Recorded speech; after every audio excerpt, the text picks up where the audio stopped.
Looking for a fast-charging, ultra-responsive stylus for your iPad?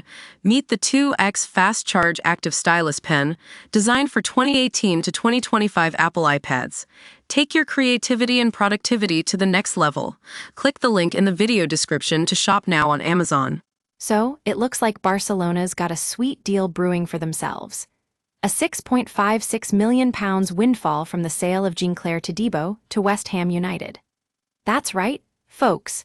Thanks to a 20% sell-on clause they negotiated when they sold him to Nice in 2021, Barca is now set to rake it in. Now, let's dive into just how this works. So, you see, when Barcelona signed Todibo from Toulouse back in 2019, they probably thought he was the next big thing. But, as we all know, that didn't quite pan out. He struggled to find regular playing time at Camp Nou and had loan spells at Schalke and Benfica before eventually making his way to Nice for €8.5 million. But here's the clever bit. When they sold him initially, Barcelona insisted on a percentage of any future sale. And that percentage is 20%, which might not seem like much, but trust me, it adds up quickly. So, when West Ham ultimately brought Todibo in on loan last summer with an obligation to buy if they remained in the Premier League, Barca got an additional bite out of this deal.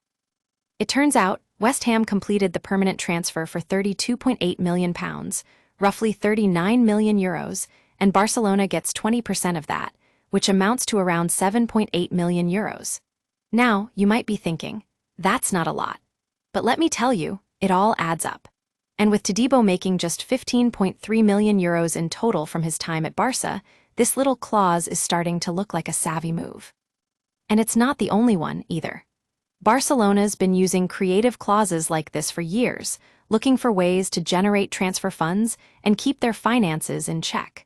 From Francisco Trincao to Oscar Mingza, Ez Abd, Riqui Puig, there are plenty of other players on the club who might be generating similar income streams. So, there you have it, a clever deal that's paying off for Barcelona. And as we head into the summer transfer window, we can't help but wonder how many more sell-on clauses will prove lucrative for the Catalan giants. One thing's for sure, Barca's got their financial priorities on track.